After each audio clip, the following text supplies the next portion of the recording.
सब अध्यात्म और दर्शन विचार बढ़े, लेकिन जब जब इतिहास में मुगल के काल के पहले से लेकर अंग्रेज तक जब इस देश के लोगों और इंसानियत को बचाने की बारी आई तो सिखों ने सबसे बड़ी कुर्बानी दी है। ये कुर्बानी इतिहास में दर्ज है। जाटों ने, बंगाल के लोगों ने, बंगाल भी लड़ने का काम किया, कभी झुका नहीं। हमारे कई छात्र साथी ने अनगिनत यूनिवर्सिटी, खासतौर पर एक छात्र अध्यक्ष जिन्होंने कई रोजगार के मुद्दों पर सामाजिक विचार को रखा। मनुस्मृति क्या था? मनुस्मृति यही थी कि इस हिंदुस्तान के 90% समाज के अंतिम व्यक्ति को एजुकेशन में नहीं आने देना। कोई आज की लड़ाई नहीं है, ये लंबी लड़ाई है और भारत में ये लड़ाई आप ही लड़ सकते हो। ये याद रखना, आपका इतिहास है। सावित्रीबाई फुले किसी जाति के मुद्दों पर नहीं लड़ रही थी। ज्योतिबाई फुले, पेरियार, संत रविदास, कबीर, नानक, राजा राम मोहन राय, गुरु गोविंद सिंह जी, आप छोटे राम जी, या फिर जो बाद में समाज में लोग आए, चाहे देवीलाल जी हो, चाहे चौधरी चरण सिंह जी हो, चाहे बहुत बड़े इतिहासकार, उन्होंने हमेशा इन्हीं मुद्दों पर लड़ाई लड़ा। मन करे चंगा तक कटौती में गंगा। जब सावित्रीबाई फुले का घर जलाया गया था, उस वक्त उन्होंने भारत की सभी जाति धर्म वर्गों के जो महिलाएं थी, उसके जीवन में एक प्रकाश आए, एक उदय हो, बराबरी का सम्मान मिले। इसके लिए उनके एजुकेशन की चर्चा की। उनको जलाया गया, उनको खत्म किया गया, उनके घर जले। आप इतिहास उठा करके देखो, मनुस्मृति में साफ लिखा है। आप उस किताब के पन्ने को उल्टाओ, सा विद्या या विमुक्ति की जब बात होगी, उसमें स्पष्ट था, सा विद्या या विमुक्ति, कि विद्या ऐसी हो जो संपूर्ण मानव जाति के कल्याण की बात करे, अंधविश्वास, आडंबर, कर्मकांड से हमें निकाले, हमें नफरत, अहंकार, लोभ, लालच, घृणा से निकाले। एक ऐसा एजुकेशन जो कबीर को जन्म देता हो, जो विवेकानंद को जन्म देता हो, जो आइंस्टीन को जन्म देता हो, जो बाबा को, अब्दुल कलाम को जन्म देता हो, जो इरोम शर्मिला को जन्म देता हो, जो यूसुफ जई मलाला को जन्म देता हो, जो आप उठाइए दुनिया के इतिहास को, जो बराक ओबामा को जन्म देता हो, जो अब्राहम लिंकन को जन्म देता हो, जो नेल्सन मंडेला को जन्म देता हो, जो बाबा साहब अंबेडकर को जन्म देता हो। एजुकेशन का मतलब ही था दुनिया का श्रेष्ठतम, सर्वोत्तम जीवन दर्शन। तब विज्ञान नहीं आया था, तब जीवन दर्शन की बात थी, एक ऊंचे अच्छे समाज की बात थी, जो आज खाप पंचायत है, जो समाज की बुराइयों के लिए लड़ता है, समाज की आजादी के लिए लड़ता है। ये जो पंचायत बनी, ये पंचायत किसी जाति के लिए नहीं बनी थी, ये पंचायत किसी वर्ग की आजादी के लिए नहीं बनी थी, ये पंचायत समाज के उस तबके के लिए बनी थी जिस पर जुल्म होता था, जिस पर अत्याचार होता था, जिसकी आर्थिक सामाजिक आजादी छीनी जाती थी, जिसको मानवीय मूल्यों से हटाया जाता था, जिसको न्याय की व्यवस्था नहीं मिलती थी। बाबा साहब अंबेडकर जब आए, उन्होंने मिनिमम रिक्वायरमेंट और फंडामेंटल राइट की बात की। भोजन, वस्त्र, चिकित्सा, आवास और शिक्षा, मिनिमम रिक्वायरमेंट और फंडामेंटल राइट। मतलब सबको जस्टिस, कॉमन मैन को जस्टिस। जब वो संविधान बना रहे थे तो उन्होंने दलितों की बात नहीं की, उन्होंने ईबीसी की बात नहीं की, उन्होंने ओबीसी की बात नहीं की। उन्होंने हिंदुस्तान में सभी वर्ग, सभी विचार, सभी धर्म की फ्रीडम की बात की, उनके इंटरनल आजादी की बात की, उनके इकोनॉमिकल फ्रीडम की बात की। इस कंट्री में हमेशा यह चर्चा हुआ वन नेशन वन एजुकेशन। इस कंट्री में हमेशा यह चर्चा हुआ one nation one health, one justice, one economy. लेकिन जो 12 साल पहले आए उन्होंने इन किताबों को अलग कर दिया। जिन लोगों ने कभी एजुकेशन पर चर्चा ना किया हो, जो 9 क्लास और 8 क्लास के हिंदुस्तान में जनप्रतिनिधि और शीर्षस्थ कुर्सी पर बैठ जाए, भारत का प्रधानमंत्री, भारत का मुख्यमंत्री, भारत का होम मिनिस्टर, आप सबकी एजुकेशन उठा के देख लो, इनको जरूरत ही नहीं है एजुकेशन की। ये पढ़ना ही नहीं चाहते, ये एजुकेशन को खत्म करना चाहते हैं। ये नहीं चाहते हैं अब नौकरी पर मैं आऊंगा। लेकिन आपने हमारे भाई को, छोटे अनुज को, जो हर दिन हिसार की आवाज वहां बनते थे, हर दिन कोई ऐसा दिन नहीं था जिस दिन सदन में दुष्यंत अपनी बात नहीं रखता था, हिसार की बात नहीं रखता था, छात्र की बात नहीं रखता हो। हर दिन आपने वैसे सांसद को यहां से चुन के भेज दिया जिसकी आवाज कोई सुनता ही नहीं, जिसकी आवाज के बारे में पता ही नहीं, जो गुमशुदगी है, जिनकी पहचान सिर्फ एक पूंजीपति की हो सकती। मैं 2 बात कहना चाहूंगा, यहां बड़ी पंचायत है इसीलिए यह बात कहना जरूरी है। पहले मनु स्मृति ने भारत के गरीब कमजोरों के एजुकेशन, सामाजिक विरासत को कमजोर किया, उसे रोका। उसे उन लोगों को लग रहा था भारत का जब युवा चेतना भूमा में आ जाए, नव मानवता विचारों, नव मानवतावादी सोच के साथ आ जाए, आत्म मोक्षार्थम जगत हिताय च, संपूर्ण मानव जाति और विश्व भारत का कल्याण और खुद के मोक्ष की कल्पना के लिए जिस आने वाले युवाओं के भीतर एक संघर्ष की क्रांति का प्रतीक जग जाए, वैसी कोई भी विचार को मिटा देना चाहिए। ये कौन करता था? ये करते थे जो मनु स्मृति चाहते थे। हर विचारों को मिटाने की कोशिश किया, हर अधिकार को मिटाने की कोशिश किया। अब क्या है? पहले तो इन लोगों ने कोशिश की, अब दुनिया का जो उद्योगपति है, जो पूंजीपति है, वो नहीं चाहता है एजुकेशन डेवलप करे। वह नहीं चाहता है कि एजुकेशन के बाद मेरे आतंक, मेरा जो मोनोपोली है, उसके खिलाफ युवाओं के भीतर किसी तरह की क्रांति की बीज पैदा हो। वह चाहता है आप अंधविश्वास में रहें, वह चाहता है आपके भीतर आडंबर और कर्मकांड का विचार भरा रहे, वह चाहता है आप भाग, किस्मत और भगवान के भरोसे जिंदा रहें, आप में किसी भी तरह की विचार और लड़ने की आजादी ना हो। ये जो इस देश को चलाने में आज किसकी भूमिका है? 2 लोग, 2 वर्ग, एक पूंजीपति और एक अंधभक्त। ये 2 विचार से यह देश चल रहा है।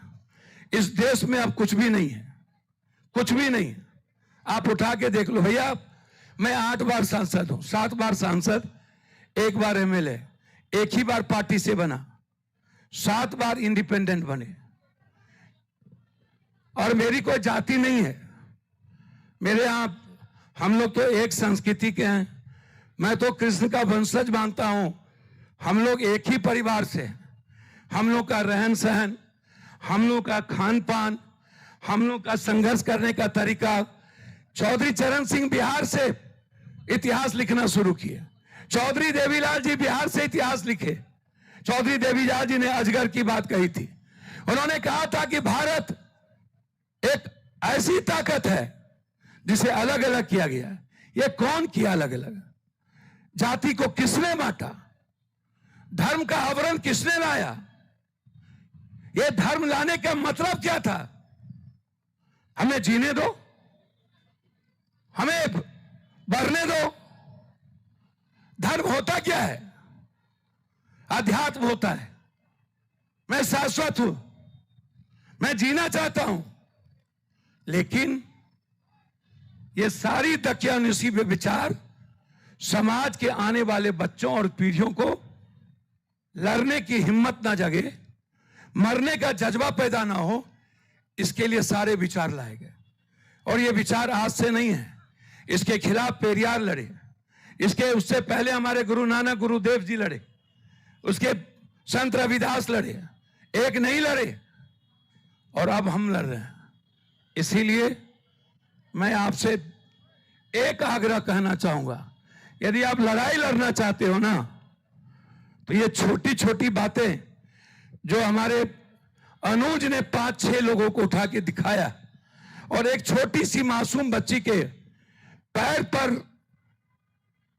पुलिस वालों ने उस पर चढ़ के जिस तरीके से सीडीआर निकालने का बात किया, सवाल सीडीआर का नहीं है, सवाल है मेरे बच्ची के रेस्पेक्ट का, उस घर के इज्जत का।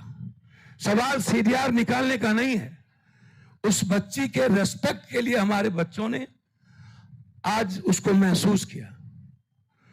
सवाल दुष्यंत जी का नहीं है, दुष्यंत जी को मार दो, कहां डरते हैं ये, मारे तो हो, इतिहास है, आगे भी मरेंगे हम लोग। सवाल उस छे ने, जिस पिता के आंख में आंसू था अभी, जिस बेटी के बाप को, उस आंख के आंसू को कौन पूछता। और जब ये जुर्म दब जाएगा, 1 से 2 होंगे, भगत सिंह मेरे घर में पैदा हो ना हो, पड़ोसी के घर में पैदा हो, और आजकल के लड़के ड्रग्स में इन्वॉल्व हो, इकोनॉमिकल फ्रीडम की बात करे और ह्यूमैनिटी की बात ना हो, एक ऊंचे एजुकेशन की बात ना हो, ऊंचे आदर्श की बात ना हो, ऊंचे मूल्यों की बात ना हो, A+² - 2B², एक रट्टू माल हम बनते चले जाएं, एक रिवोट बनते चले जाएं, हमारे भीतर दूसरों की खुशियों के लिए मरने का मादा ना हो। आज यह खाप पंचायत दुष्यंत जी के लिए नहीं है, यह खाप पंचायत इस हरियाणा में जो आतंक का माहौल है, जो जुल्म का माहौल है, जो इंसानियत पर हमले हैं, जो हमारी पगड़ी पर हमला है, जो मेरी ताकत पर हमला है, और जिन्होंने मेरी ताकत को देखने के बाद भी हमें कमजोर समझा है, उसे एहसास कराना है यह ताकत सर्वश्रेष्ठ भी है। तुम्हारा आतंक को मिटाने की यही खाप पंचायत ताकत रखता है, ये उसी के लिए हिस्सा है। इसीलिए हम उस 6 आदमी का सवाल नहीं है, एक जुल्म का सवाल है, एक जुल्म को मिटाने का सवाल है। लेकिन जब बात आती है छात्र की, तो आजाद हिंदुस्तान के बाद याद रखना, ST SC ABC के बच्ची 7 क्लास जाते जाते 97.2% बैक हो जाती है। 0.8% भी ST SC की बच्ची नौकरियां में नहीं है। 13 करोड़ ST है इस हिंदुस्तान में, 0.4% भी ST की बेटी सेवन नहीं कर पाई है, मात्र 0.1% इंटर कर पाई है। SC की लड़कियां आजाद हिंदुस्तान के बाद अभी तक 3.2% इंटर नहीं की है। SC की लड़कियां हिंदुस्तान में EBC है, जिसमें शाह है, चौधरी है, सही कहा हमारे अनुज ने। यहां वैश्य समाज के लिए मैं बैठा हूं, उन्हें समझना होगा कि आपके बच्चे का भविष्य क्या है। आप अपने लिए नहीं जीते हो, आप हमेशा सेंटिमेंट की बात करते हो, लेकिन अपने बच्चों के फ्यूचर की बात नहीं करते हो। आपके बच्चे अपने लाइफ की बात नहीं करता है। क्या है इस भारत में, कितनी जमीन है? हमको 9000 बीघा जमीन थी, 100 बीघा भी नहीं बचा। कितनी जमीन है किसके पास? हम भारत घूमे हुए हैं, हमने देखा है हालात क्या है किसानों के, कितने जुल्म होते हैं किसानों पे। भारत में 2 वर्ग था, जय जवान जय किसान। किसान तो मिट गए, किसान तो बचा नहीं, किसान की सब कुछ खत्म हो गई। जो बचा, जिसको आपने पता नहीं क्यों बनाया, मुझको नहीं पता। जो बचा उन्होंने अमेरिका के हाथ 80% मक्का, कपास, दलहन, तेलहन अब आप नहीं दोगे, वो देगा। आप समाप्त हो चुके हो। एजुकेशन की तो बात छोड़ दो, बाजार चलेगा कैसे? जब इकोनॉमी नहीं होगी तो बाजार कहां से चलेगा? जब किसान पैदावार नहीं करेंगे, उसकी कीमत नहीं लगाई जाएगी, कैसे होगा? लड़ाई छोटी नहीं है, लड़ाई बहुत बड़ी है। बात आई, हमें एक बात बताओ, हमारे बच्चे कह रहे थे भैया एक बात बताओ, लगभग नरेंद्र मोदी जी के आने के बाद 70% सरकारी स्कूल बंद हो गए। आपने लड़ी कभी? एक भी नेता का बेटा, पदाधिकारी और पैसे वाले का बेटा सरकारी स्कूल में पढ़ता है क्या? यह कानून कौन लाएगा? मैं आप ही से पूछता हूं, जरा हमको बहुत दिल से बता दो कि नरेंद्र मोदी जी 12 साल पहले आए, 12 साल पहले कोई एक स्कूल का नाम बताओ जिन्होंने इन्होंने निर्माण किया हो। कोई एक कॉलेज का नाम बताओ, कोई एक यूनिवर्सिटी का नाम बताओ, IIT, IIM या सरकारी स्कूल। एक भी भारत में कोई ऐसी यूनिवर्सिटी नहीं है जहां ST SC का वाइस चांसलर है, जहां EBC का वाइस चांसलर है, जहां जाट का वाइस चांसलर है, जहां गुज्जर का वाइस चांसलर है, जहां OBC का वाइस चांसलर है। आपकी बात कौन करेगा? आपके बच्चों की बात कौन करेगा? जो प्रोफेसर कॉपी जांचता है वहां जाट है ही नहीं।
हरियाणा से लेके सदन तक गूंजेगा और आपकी आवाज दुष्यंत ही नहीं, अजय का भाई आवाज है आपका। हम दोनों सगे भाई हरियाणा के सभी खाप पंचायत में आए और इस न्याय के लिए लड़ने में धन्यवाद देते हुए पुनः एक बार मैं आपके साथ खून के तरह समर्पण भाव के साथ मैं यहां आया हूं। मैं अपने अनुज के लिए नहीं, अनुज के लिए लड़ने की जब भी जरूरत पड़ेगी पूरा बिहार दुष्यंत के साथ खड़ा रहेगा, जब भी कोई आंख उठा करके देखेगा। इसीलिए अभी इस महापंचायत में जो न्याय के लिए आए हैं उसके लिए मैं अपने परिवार के बीच में आया हूं। मैं गर्व करता हूं इस हरियाणा वासी से। जिस दिन आप सोच लोगे 2029 में भारत से ये मनुवादी और ये अंबेडकरवादी खिलाफ लोग, ये इंसान के खिलाफ लोग, यहां आओ तो जाट गैर जाट करो, पंजाब जाओ तो सिख गैर सिख करो, महाराष्ट्र जाओ तो मराठी गैर मराठी करो, बिहार जाओ तो फलना गैर फलना करो, और आज बंगाल में पूरी ईडी सीबीआई 3 लाख आर्मी का फोर्स लगाया हुआ है। आपके जितने लोग बंगाल में हैं, आप सबको कहना इस आतंक के खिलाफ वोट दे, बंगाल में उस बेटी को जिता देना। 2029 भारत से मुक्ति मिल जाएगी और ये खाप पंचायत मुक्ति दिला देगा। इन्हीं शब्दों के साथ आप सबको जय राम जी करते हुए मैं दिल से प्रणाम करता हूं और आपका स्वागत करता हूं। बहुत बहुत धन्यवाद, शुक्रिया।